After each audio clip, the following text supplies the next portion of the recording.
سلام رفقا، به کانال سفرچی خیلی خوش اومدید. اگر ویدیوهای قبلی من دیده باشین، قرار شد که من با یک خودروی قدیمی دوسیلو که 22 سال از عمرش میگذره یه سفر رو داشته باشم به جنوب ایران. این سفر قرار از تهران به سمت بندر گناوه شروع بشه. در ادامه مسیر من کل حاشیه خلیج فارس رو میرم تا بندر لنگه و چالش‌های این سفر رو با شما به اشتراک خواهم گذاشت، چون این سفر قرار نیست که من برم توی هتل بخوابم و لاکچری سفر کنم. قراره با حداقل امکانات توی خودرو یا چادر بخوابم. حالا ممکنه هر از گاهی یه شب مثلا خونه بگیرم برای نظافت، شستشوی لباس و اینجور چیزا، ولی کلا قراره با کمترین هزینه انجام بشه. ویدیوی قبلی هم که در مورد آماده سازی سفر بود که قبل از سفر چیکار باید بکنیم و چه نکاتی رو باید رعایت کنیم که با خودرو وقتی سفر میکنیم، به صورت کم اینا رو توی یه ویدیو براتون گذاشتم که لینکشو میذارم این بالا، حتما اون رو ببینید. نکات خیلی مهمی توش هست. تو این منظره زیبا قرار در مورد بندر گناوه و شهر ساحلی گناوه صحبت کنم. قرار بهتون بگم که چجوری به این شهر زیبا بیاین، اینجا چه چیزایی ببینید، مراکز خریدش چیه، چجوری خرید کنید، بارای تهلنجی چیه و کلی مطالب دیگه در مورد جزیره خارکو و این ویدیو رو از دست ندین، با من همراه باشین که ویدیوی جذابی خواهد بود. خب الان ساعت 5:55 است و من استارت سفر میخوام بذارم، اینو صفر کنم که ببینیم چند کیلومتر مسیر سفرمون طول میکشه. فاصله تهران تا بندر گناوه نزدیک 1050 تا 1100 کیلومتر. برای این کار اول من باید برم از تهران به سمت قم. همونجوری که همه میشناسن بهترین مسیر همون اتوبان تهران به قمه که نزدیک 1.5 تا 2 ساعت زمان میبره تا شما به اونجا برسیم. توی این شهر توقفی ندارم، اما به اولین چالش سفرم برمیخورم. این اولین چالش سفرم نزدیکای قم بود که قالپا هم در رفت. پرسجو کردم و آدرس رو پیدا کردم و الان باید این قالپا رو ببندم.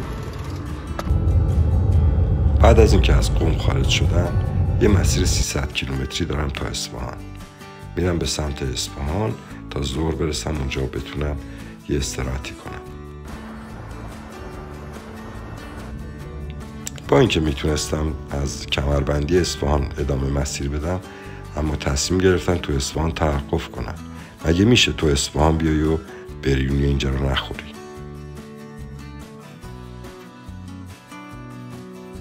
اما دلتون نخواد، عجب بریونی خوشمزه‌ای بود.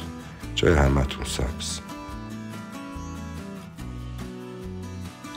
حالا وقتش بود از اصفهان برم به سمت بندر گناوه. من مسیر اصفهان یاسوج بندر گناوه رو انتخاب کردم.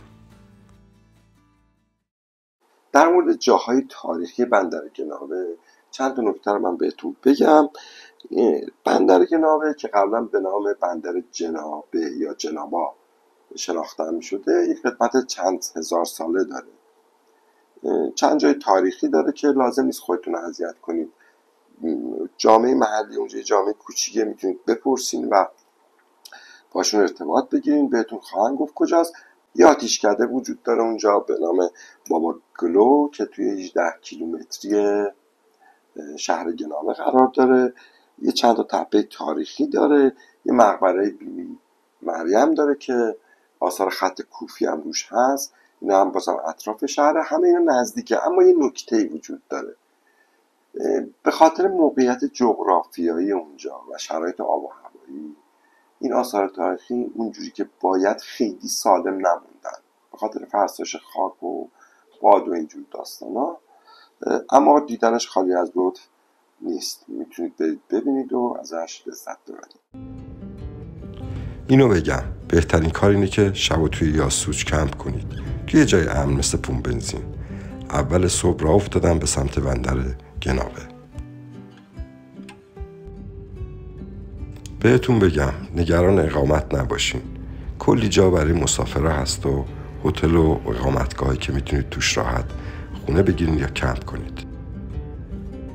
از اونجایی که تصمیم داشتم غواصی کنم با یه برنامه‌ریزی قبلی رفتم به سمت اسکله تا برم به جزیره خارک که ورود به اونجا نیازمند مجوزه. بعد از هماهنگی‌های لازم اومدم به بندر گناوه، پایانه مسافری که اینجا برم جزیره خارک.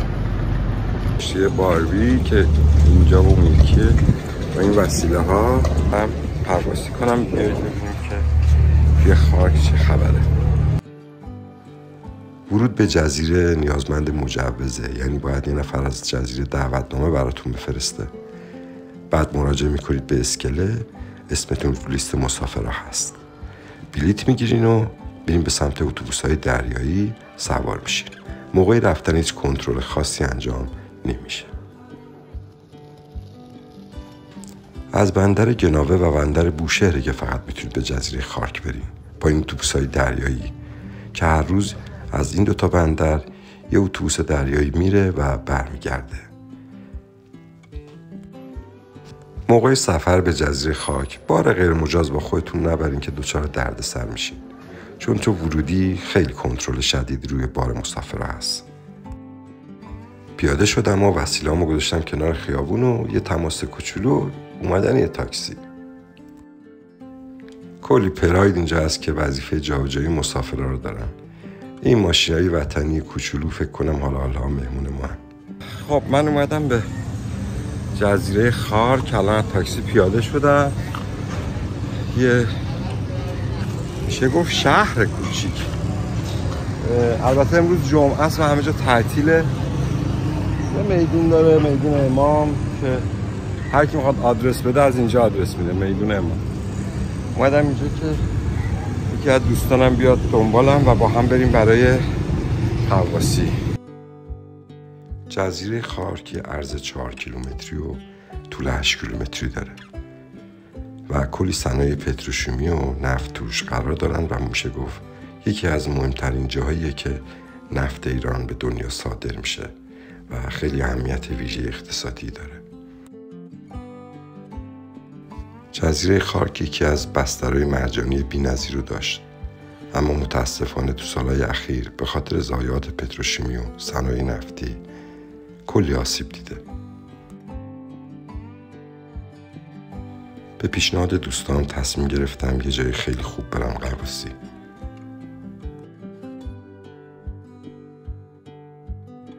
وسایل غواصی رو برداشتیم و رفتیم به سمت نفتکش سوخته. این نفتکش بزرگ توی جنگ تحمیلی توسط عراقی‌ها بمبارون میشه و بخشی از اون میره زیر آب، اما هنوز بقایاش از دور مشخصه.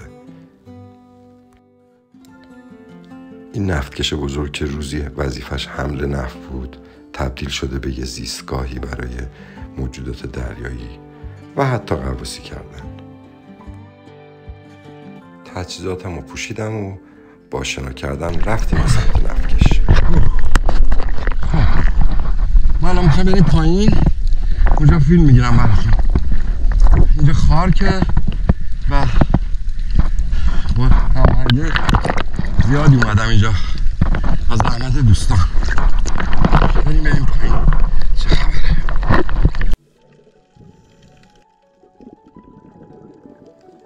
نمیدونم تا حالا تجربه غواصی رو داشتین یا نه.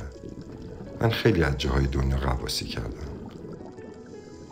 اما غواصی کنار این غول آهنی که حالها تو این آبا خوابیده، تجربه غواصی یه حس و حال دیگه ایو داره.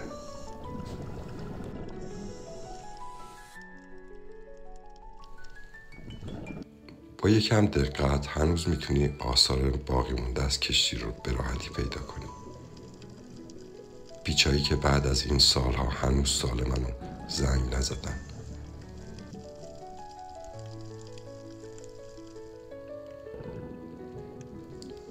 غواصی حس خاص داره، حس پرواز رو بهت میده. وقتی تو آبا غواصی میکنی بقایای چیزایی رو میبینی که سالها مردم ازش استفاده میکردن، برات جذابه. وقتی فکرشو میکنی این نرده های کشتی روزگاری محلی تکیه دادن خیلی از ملوانا بودن جذابه. بعد از یه غواصی به یاد موندنی با این کشتی بزرگ خداحافظی میکنم و برمیگردم به شهر. خب من نشستم توی میدون امام توی جزیره خاک، جایی که مغازه ساعت 4-5 بعد از اون تازه باز میکنن به خاطر گرمی هوا. داشتم توی خاک قدم میزدم، گفتم یه فلافل تست کنم. توصیه میکنم اینجا فلافل نخورید، خود آتیش جهنم بود. خیلی تند بود، خیلی تند. از این جزیره کوچیک که مختص صنایع نفت و پتروشیمیه انتظار جای تفریح زیادی رو نداشته باشیم، اما برای سفر یه روزه و تجربه کمپ خوبه. بعد از یه چرخی تو شهر تصمیم گرفتم برگردم به گناوه. خب ساعت 6:30 و من از بندر خاک دارم میرم به سمت گناوه. راستی لایک و کامنت یادتون نره، نظرات شما برام مهمه و کمک کنید با سابسکرایب کردن این کانال تا بتونم ویدیوهای بهتری براتون بسازم از سفری که میرم. این وسط ویدیوهای مورد بهتون بگم، توی سفرهای این شکلی خیلی مهمه که شما با جامعه محلی ارتباط خوبی بگیرید. شما وقتی که با اونا رفیق میشین، دوست میشین، ارتباط میگیرین، هم یه دوستی عمیقی به وجود میاد، هم با روابط اجتماعی اون منطقه و اون بوم آشنا میشین، هم خیلی جا به کمک خودتون میاد. چون یه وقتایی شما مثلا دنبال یه موضوع، آدرس یا محلی هستی، میرین تو اینترنت سرچ میکنین، ولی بعضی موقع متناقضه با چیزی که واقعیه. ارتباط با جامعه محلی کمک میکنه که بهتون اطلاعات دقیق‌تری بدن و شما مسیر رو خیلی راحت تر طی کنید. این یه موضوع. این ارتباط میتونه به شکل حالا دیالوگ و گفتار باشه، میتونه برید در مغازه خرید کنید، مایحتاج خودتون سعی کنید از جامعه محلی بگیرید. همین کمک به اقتصاد اونجا شده، چون شما به عنوان توریست دارین از اون منطقه دیدن میکنید، بالاخره بعد منافعش اون مردم اونجا برسه. خرید از اونا، ارتباط با اونا باعث میشه که این اتفاق بیفته. این ارتباطه به شما هم کمک میکنه که جاهای بهتری رو ببینید، توی هزینه‌هاتون حتی صرفه‌جویی میشه، توی امنیت سفرتون اتفاقای خوبی میفته. نزدیکای ظهر بود که رسیدم به گناوه. میخواستم برم نهار بخورم که چشم خورد به جمعه بازار. جمعه بازار اینجا مثل شهرهای دیگه پر از هیاهو و تردد آدما که حال دل آدمو خوب میکرد. اینجا از شیر مرغ تا جون آدمیزاد میتونید پیدا کنید، حتی کسایی که با نوازندگی دل مردم رو شاد میکردند.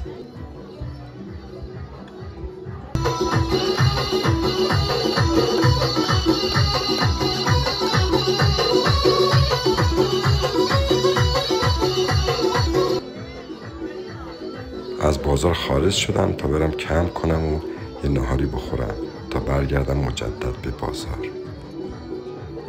موضوع بعدی در مورد اقامت توی ماشین یا چادر و نحوه پخت و پزه که اینا رو تو ویدیوهایی که قرار ساخته بشه و ادامه دار خواهد بود در مورد این سفر، تو هر کدوم از اونها یه بخشی از اینو به شما خواهم گفت. بریم ادامه ویدیو. خب غذا خوردن تو طبیعت لذت‌های خودش هم داره، مخصوصا اگر آشپزی کنی و علاقمند به آشپزی باشی. امروز بریم ببینیم من تو این بندر گناوه چی دارم درست میکنم تو این پارک زیبا.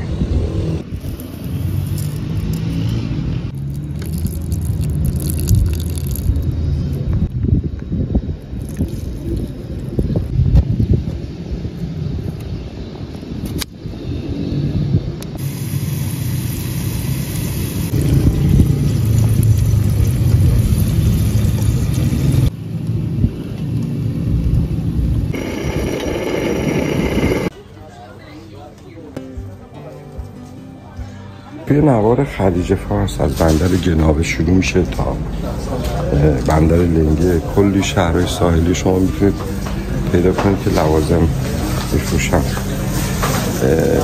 گناوه یکی از اون مرکزاشه که هر چی بخواین توش هست، فقط باید دقت کنید که جنس خوب اصلی رو بخرید، چون اینجا هم مثل تهران جنس های فیک زیاده، همه جور وسیله هم توش میفروشن.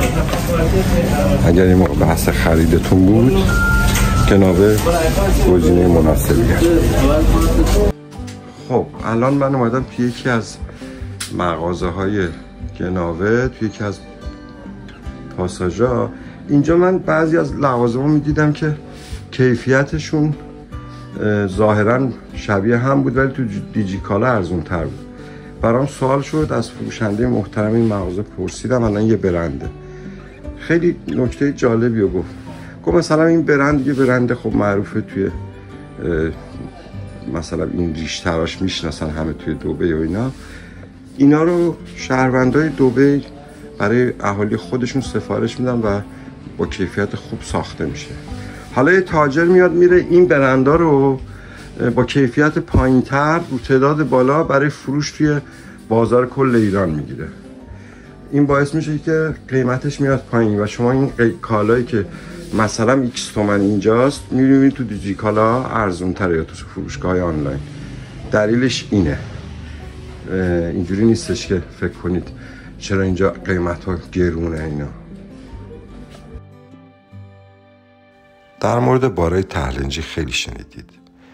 تو شهرهای بندری که بار میارن از کشور اروپایی، یه سری لنج‌های باری بزرگ هست که تو این تصویر دارید میبینید. اینا بار رو از کشورهای اروپایی میارن به سفارش کسایی که اون طرف خرید کردن و وارد گمرک میکنن و ترخیص میشه و ارسال میشه برای اون سفارش دهنده. کسایی که تو این لنجا کار میکنن، ناخداها و ملوانا، معمولا میگن که یه بخشی از بار که از اون طرف خریدن میگن مال خودمونه و مصرف شخصیه. گمرک کنترل میکنه اما عوارض گمرکی ازشون نمیگیره، خیلی بهشون کار نداره. این بارا میاد داخل بازار، چون دیگه گمرک بهش تعلق نگرفته یه خورده ارزون تر فروخته میشه. به این بارا میگن بارای ته‌لنجی.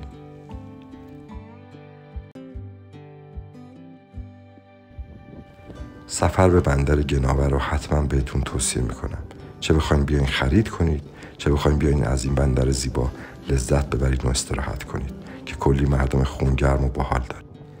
منم تصمیم گرفتم شب رو کنار این غروب زیبا و ساحل باحال کمپ کنم و فردا صبح ادامه سفرم به بوشهر رو شروع کنم. امیدوارم این ویدیو کمک کرده باشه تا راحت تر بتونید به این شهر بیاین و سفر کنید. خب دوستای گل من، امیدوارم از این ویدیو لذت برده باشین. تونسته باشم یک کوچولو از بندر گناوه براتون توضیح داده باشم که چطور برید اونجا و چه چیزایی رو ببینید. توی ادامه سفر من میرم به شهرهای دیگه و اتفاقات جالبی قرار بیفته. ویدیوهای من از دست ندین. البته اینم بگم واقعا ساختن اینجور ویدیوها خیلی سخت و زمان بره. امیدوارم با لایک و کامنت منو همراهی کنید، سابسکرایب کنید کانال منو، به دیگران معرفی کنید تا حمایت بشم این کشور رو، این ایران زیبا رو بیشتر به شما معرفی کنم. روز و شبتون خوش، شاد و پیروز باشین. سفر برید.